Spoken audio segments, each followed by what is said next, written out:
My name is Colin Lindsay, and I'm honored to share with my testimony with you today. I was born in Jamaica.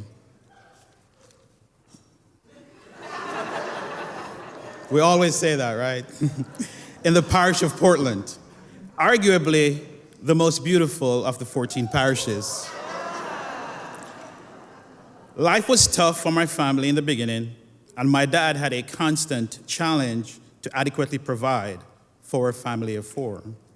I do recall attending the local church and participating in related activities with my immediate and extended family, and I became aware of the existence of God at a very early age. With the support of my extended family, the foundation of Christianity was laid.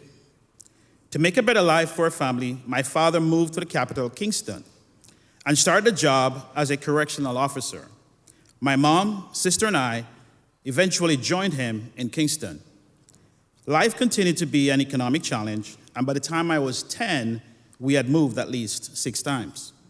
While living in Kingston, my parents no longer attended church, and when I was 12, they got separated and eventually got divorced.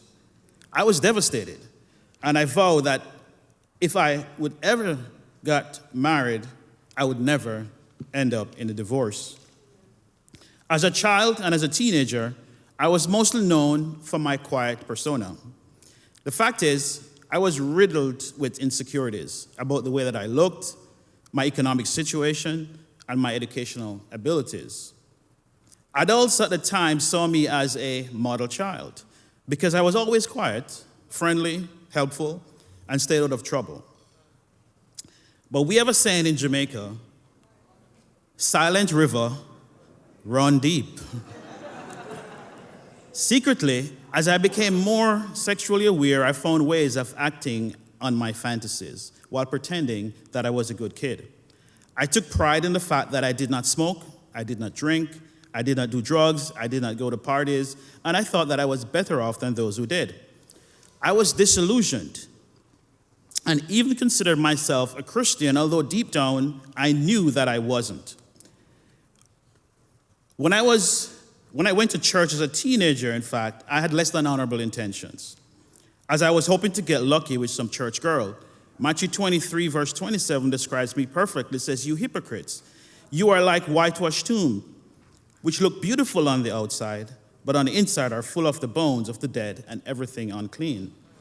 As a teenager and into my early 20s, I was involved in various sports, including field hockey. It was during this time that I began dating a fellow hockey player. We had an immoral relationship which sadly resulted in 3 abortions. On one occasion while I was with her, I remembered looking up and saying, "God, I know what I'm doing is wrong, but I just can't help myself."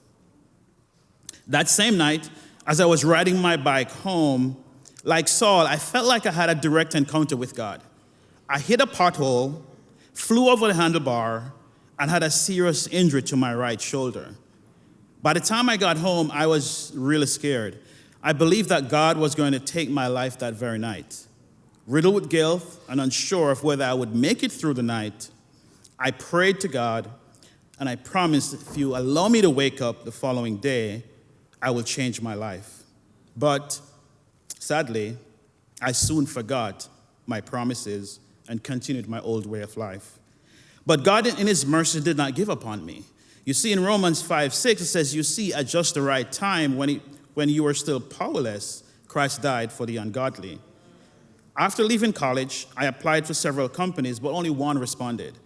I always felt amazed at this fact afterwards, and I realized that God was directing my path and ordering my steps. You see, Monica Cottrell, who was a disciple in the Kingston church, was working at Courts Jamaica Limited, where I got the job. She invited me to church, but I made several excuses. I don't have the clothes to wear.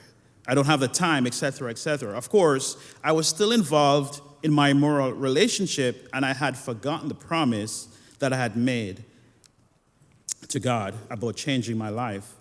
Monica persisted, and with her invitations to church, and eventually I attended a midweek service in the park. I now look back and see that God was reaching out to me using people, locations, and circumstances that I would respond to. What I saw at the first service was genuine love.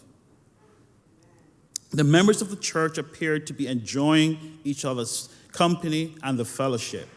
Additionally, I saw someone in the fellowship, Chester Wilson, who was a member of the high school that I attended. And I thought to myself, if Chester is a part of this, then it had to be something good.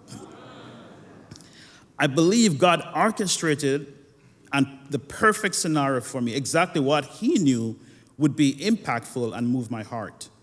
I started a personal Bible study with the brothers and in the church, and I saw very quickly how my selfishness was destroying lives, mine, my girlfriend's, and others. My life was spiraling downwards, and I had no control. The image of myself that I presented to others was a farce.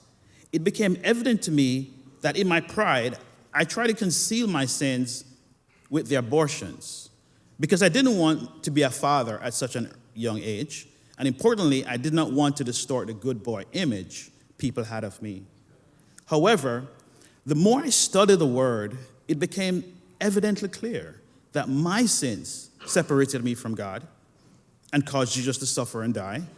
My life had been spared, even though I did everything wrong, but his was not, even though he did everything right.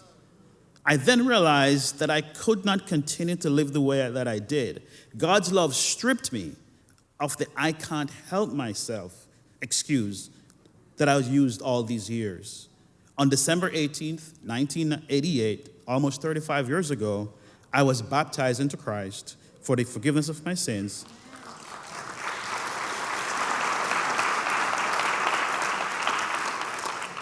And was added to God's amazing kingdom. I am forever grateful to God because despite my failings, he did not end my life, but instead gave me a new one. God removed the stronghold that sin had over my life, and he blessed me with Sandra Lindsay, who is my wife of 28 years, as well as three beautiful children. In 2 Corinthians 5:17, it says, "Therefore, if anyone is in Christ, the new creation has come. The old has gone. The new is here." Thank you for listening to my testimony today.